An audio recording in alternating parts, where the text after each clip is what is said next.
Hello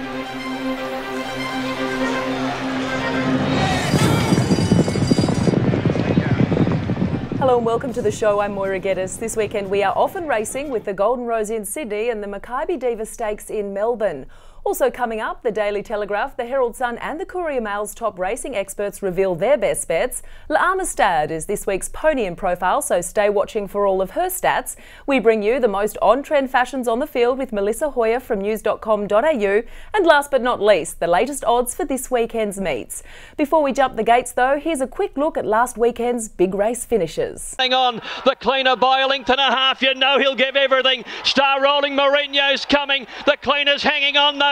Mourinho driving in him, but the cleaner won it. The cleaner by a length, Mourinho. And there's nothing between these. It's Royal Descent, and on the outside of it, Hawkspur from Sacred Falls and Moriarty. Hawkspur's fighting back. Royal Descent, nothing in it. Royal Descent or Hawkspur, take your pick. And then there's a photo for third. Bagman's come through there with Sacred Falls and Moriarty.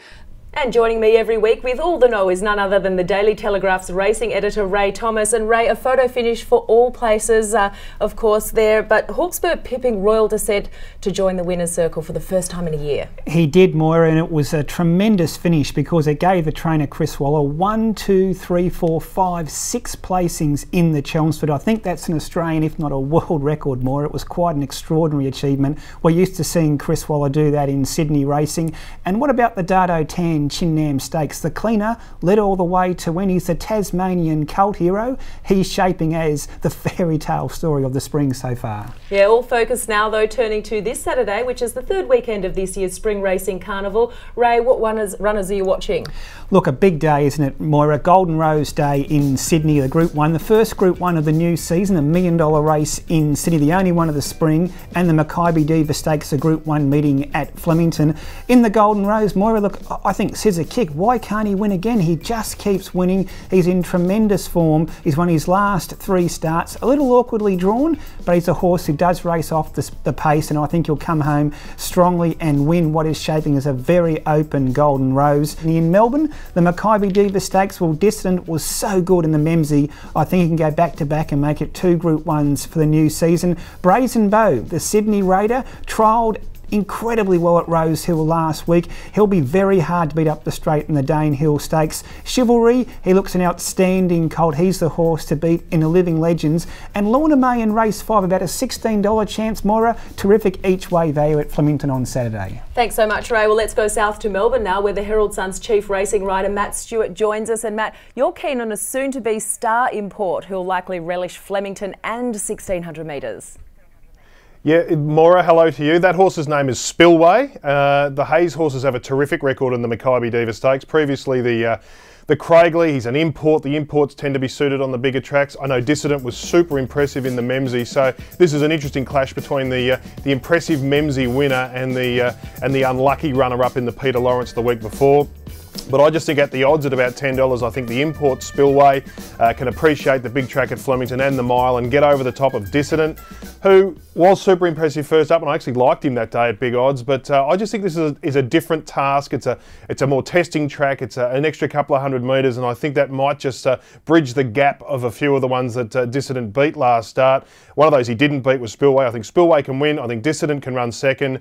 It's a really good race. Standalone status pretty much this year as a Group 1.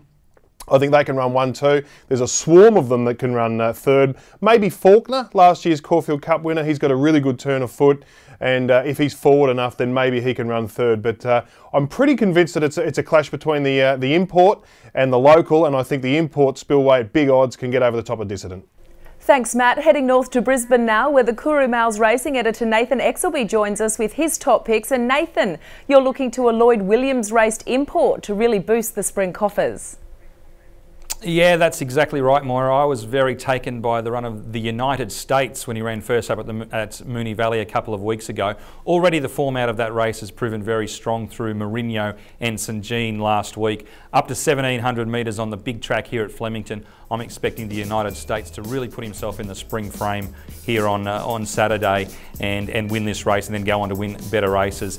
In the Maccabi Diva, I think Dissident looks the one to beat. I think he can repeat what he did in the Memsey. In the Golden Rose, I think Hallowed Crown can win again. And the best here from Brisbane, no great odds, but I think it'll be short but sweet. Diamond Oasis, he's pitchforked into his race. Moira?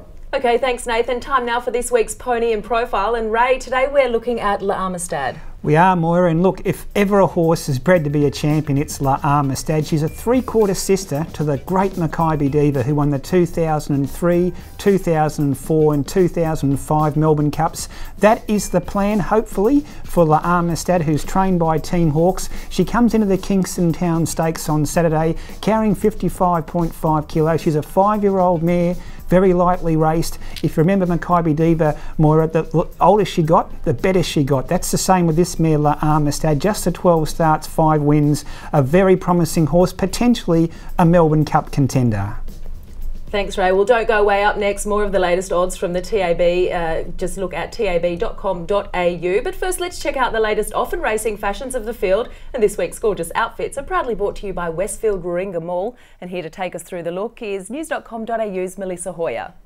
Thanks, Moira. And of course, starting with the girls on the racetrack. Spring racing, of course, is a chance to really dress like a young lady. So this week we chose a really pretty Jackie E. Rose print dress, which I think really just says spring, it says racing.